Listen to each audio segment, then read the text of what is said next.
We've got the constrictor knot, the troublesome brother of the clove hitch, and often tied by mistake, much like the granny knot with the reef knot. Maybe that's how some of the best things are discovered, little accidents, but this knot is a real big pain in the butt to get undone. Let's have a look. When you're going to do a clove hitch, take a little more than you thought you would need. And we're going to do that crossover.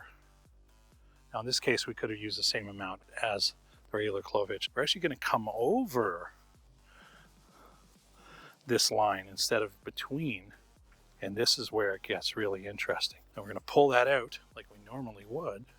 So the back end's going to look the same. You're going to see these two lines. We can dress them up. You take a look, this line is now twisted over instead of underneath, and when you pull down and pull up, so just to tighten it up, it comes together, and you've got a more interesting pattern. You've got an X with an extra line hooked underneath it, and you've got even more friction to hold this in place, and when you pull down, it'll tighten and tighten, and it can be very hard to undo.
Hey, please like, subscribe.